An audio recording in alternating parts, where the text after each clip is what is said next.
Hello, everyone. This is Laura Barkman with LB Unleash Your Creativity, and this is week 2 of my vacation. And I am coming to you again with a live video. So let's go ahead and switch to the camera looking at my desk space. Okay, so now you are looking down here.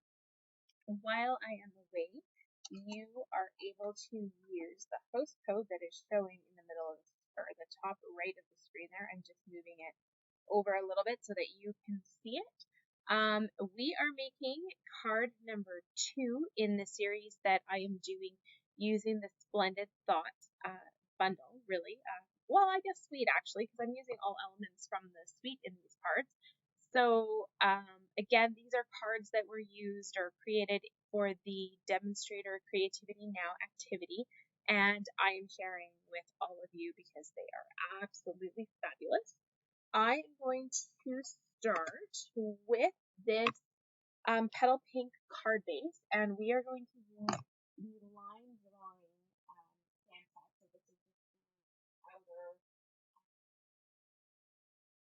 facing of the eucalyptus plant, along with a petal pink. So we are going to do a tone on tone in the background. And I know I mentioned when you were watching last week that I really enjoyed the card that I made last week because it was based along Calypso Coral, which is not a color I reach for. Well, I have to say the same about Petal Pink. I find it to be such a light pink, unless I need skin tone for something. It's just really not a color, ink or paper that I generally reach for. So it's kind of nice to have somebody design something that stretches and reaches beyond what we are used to. So I'm happy to share these with you today. So all I'm doing is stamping some of these eucalyptus images on the back or on the card front, and it's going to become the background. So I am turning the stamp. I don't want the images overlapping. I don't want them all going in the same direction either. So we are essentially creating our own designer series paper, which is super fun. Oh, there's something on my paper there. That's okay. I can probably erase. So now I'm going to go over on this side that's folded. So I've just folded the how do I do this? And I don't want these to overlap, and I don't want them at exactly the same angle as some of the others. So I'm gonna like that. What was I saying? Yeah, tone on tone. Don't want any of them to really look the same. Not worried about an empty space in the middle because we are going to fill that with our stamp design, our images. Okay, I think that looks great. I'm going to set that aside, close up my ink, and I'm also going to move my scratch paper out of the way and my back out of the way. I think maybe we'll just complete the stamping that we have to do today. So to do that, I'm going to bring in my Memento ink, so that's in Tuxedo Black, and I have a piece of soft foam cardstock. I'm going to use the Let's Celebrate stamp set, or greeting from the stamp set, and I'm just going to stamp that in the center of that piece of paper. I love the combination of the script and the printing on this set. It is just beautiful, I think, in my opinion. Okay, so I would want to flag the end of that. And I know I have showed you guys this trick before. This is the way I prefer to do it because I know I can get straight centered flag. You can also use scissors. I've showed you that way as well, but just take any stamp or punch that has a right angle in it and slide your greeting in there, and you will have the ability to create this. The one that I'm using, I think that was your banner end. I don't even think it's current anymore. I don't know, sticker on it. I can check it for you though if you're really curious, or you can have a peek in your catalog to see. But I hold on to those because those type of tools, they're great. I never let those go. The original card that I am casing this from did use the stylish shapes dies to create that flagging, which also has some beautiful like dot stitching around it. I don't have that set though, so we're just going to make do with what we've got. The next thing I'm going to do is with this piece of basic white, which is 3 inches by 4.5 inches. I'm going to use my scissors, if I can find them. There they are. And I'm going to rough up the edges. Now, if you have the distressing tool that Stampin' Up! Carried a few years ago, you are more than welcome to use that as well, but scissors work just as fabulously. So I'm just going to distress the edges of my paper. Using the scissors, I like to distress away from myself, just in case I ever was to slip with the scissor blades. That way I don't accidentally, give myself a little nick or paper cut. It also puts all of the paper dust on my work surface, and then I am not trying to clean it up off the floor. So sometimes I just have to turn the cardstock around because it starts to bend when I'm distressing it, but if you can do it all in the same direction, more power to you. Alright, so I am liking the look of that. So I would consider that done. I'm just going to tuck my scissors away so I don't lose them on my desk. The next thing I'm going to do is take that absolutely beautiful soft seafoam ribbon. I'm going to cut myself about 12 inches with my ribbon scissors. And like I said last week, ribbon scissors are no longer available through Stampin' Up!, haven't been for a few years. But if you are wanting to make sure you have some really good scissors for cutting ribbon, just make sure you buy some that are for ribbon only and you don't use them on paper, and then you won't have a problem. So I'm going to attach the ribbon in the same way that I showed you last week. So using 2 glue dots, I'm just going to find or place my ribbon about a third or so of the way up the paper. So about there. And this time I'm going to have lots of ribbon for a tail. I like being conservative with my ribbon, but I did give myself lots on this one, so that's fine. So we're going to take that ribbon, and this is actually just going to be a knot, so it is a little easier to tie. I probably didn't need to give myself this much ribbon. I think like 10 inches would have been enough. So again, I showed you last week, I normally use a glue dot to hold my ribbon down in place, but I showed you the tweezer trick, and this one I'm just going to do good old Girl Guide knot, so left over right and then right over left.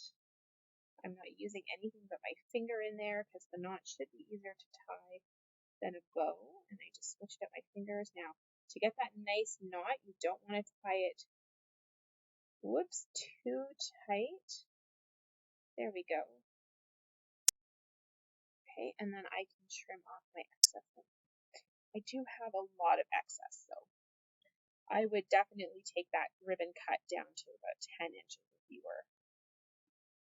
if you were doing this on your own. I may trim that further after we get the rest of our pieces on here. So now this is ready to start assembling, so I'm going to put that one aside. Now on my desk over on the right hand side, you can see that I have some pieces of foil. So I have 4 pieces of foil there, and they are 1.5 by 2.5 inches long. And all I'm doing is cutting the half moon shape. So I have already done that for 3 of them. I'll do it for the last one with you guys live. These though, make sure if you are making cards along with me today, you save this negative piece for next week's card. So I'm going to put my positive piece up here on top of where I've kept my card supplies for this card, and I'm just going to put my negative pieces in a stack off to the side of my desk so that I have them for when I make next week's card. And then I just need to cut this last, half moon shape. There was my base that I threw, and this side, plate number 2, and then I'm just centering, and because I'm going to use that negative space, I do want it to be as centered and straight as possible in that space, so hopefully that doesn't move when I send it through the big shot. And that's hopefully not, this isn't even the big shot. This is our little Stamp and Emboss cut machine. Alright, there it goes. Put that off to the side there. And now I have that last piece. The negative piece is going to go off to the side for next week's card. And the remainder is going in the pile for today's card. Okay.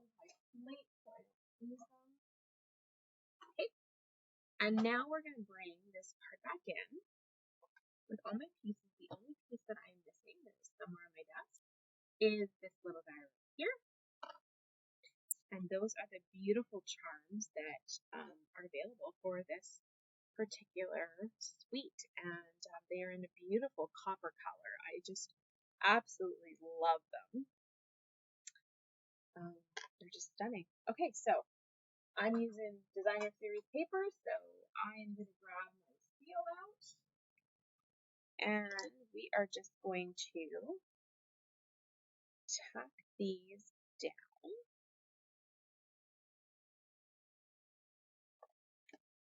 Now, we probably should have figured out the order that I want them in.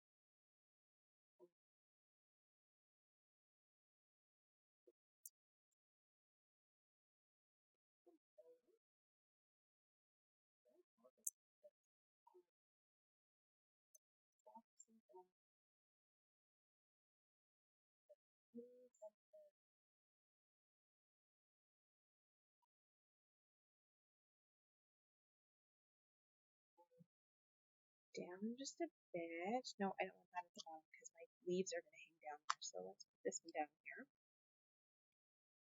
Let's move this one down there. Right. I'm just going to leave that one upside down. I'm going to adhere this one first because it is closest. Oh. It is closest to that ribbon. Okay. So it's going to go kind of right there, fairly straight and centered. This one